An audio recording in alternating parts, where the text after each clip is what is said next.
नमस्कार। आज के इस वीडियो में हम देखेंगे जो लिपिड प्रोफाइल या कोलेस्ट्रॉल का जो रिपोर्ट होता है उसके अंदर क्या-क्या पैरामीटर्स है और उसको किस तरह से देखते हैं हम या उसका क्या सिग्निफिकेंस है। तो उसमें सबसे पहले एक पैरामीटर आता है जिसको कहते हैं टोटल कोलेस्ट्रॉल। तो ये टोटल कोलेस्ट्रॉल बताता है कि आपके पूरे शरीर में, पूरे खून में कितनी मात्रा में कोलेस्ट्रॉल है। तो ये टोटल कोलेस्ट्रॉल के अंतर्गत आता है और इसकी जो वैल्यूज़ है 200 के नीचे है तो नॉर्मल है, 200 के अबव है तो ये हाई है या कोलेस्ट्रॉल ज़्यादा है ऐसा हमको समझना चाहिए। उसके बाद में एक पैरामीटर आता है जिसको कहते हैं एचडीएल। एचडीएल ये गुड कोलेस्ट्रॉल है और ये जो एचडीएल इसको हाई डेंसिटी लिपोप्रोटीन कहते हैं और ये हमारे ब्लड स्ट्रीम में से जितना भी फैट है उसको रिमूव करने का काम करते रहता है। इसकी मात्रा अगर 50 है, 50 के अराउंड 50 इसकी नॉर्मल है और 45 या 35 के नीचे अगर है तो ये एक बुरा संकेत है ना? तो कोलेस्ट्रॉल एचडीएल जो है गुड कोलेस्ट्रॉल है वो पर्याप्त मात्रा में आपके शरीर में होना चाहिए। एलडीएल जो है ये ही मेन कॉजेटिव फैक्टर है हार्ट अटैक्स में या कोलेस्ट्रॉल का सबसे नोटोरियस जो पैरामीटर है ये एलडीएल है जिसको लो डेंसिटी लिपोप्रोटीन कहते हैं। और ये इसको बैड कोलेस्ट्रॉल कहते हैं और इसी के कारण जो ब्लड वेसल होती है, हमारी आर्टरीज होती है, रक्तवाहिनी होती है, इसमें ये चिपकने का काम करता है, ये चिपक जाता है और इसके कारण ही जो ब्लड का फ्लो है वो रिस्ट्रिक्ट हो जाता है और भविष्य में यही हार्ट अटैक का एक कारण बनता है। तो ये बहुत ही मुख्य पैरामीटर है इस जो लिपिड प्रोफाइल की टेस्ट है इसमें का।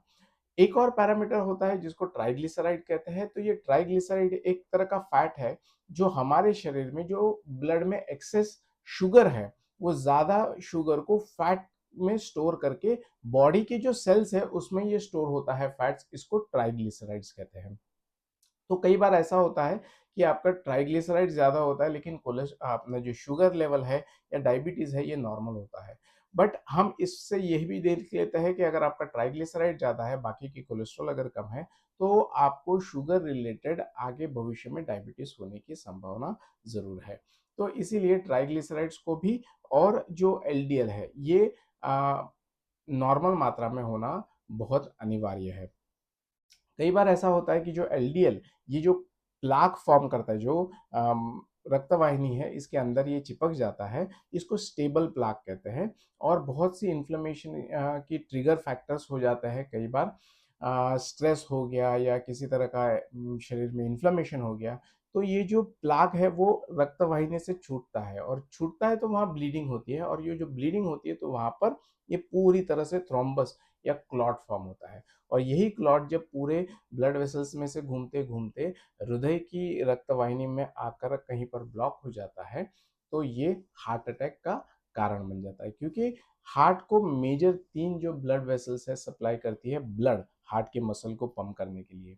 अगर उनको ही खून नहीं मिलेगा, तो वो मसल्स डैमेज होना शुरू हो जाता है जिसको मायोकार्डियल इन्फेक्शन या एमआई या बोली भाषा में हार्ट अटैक कहते हैं।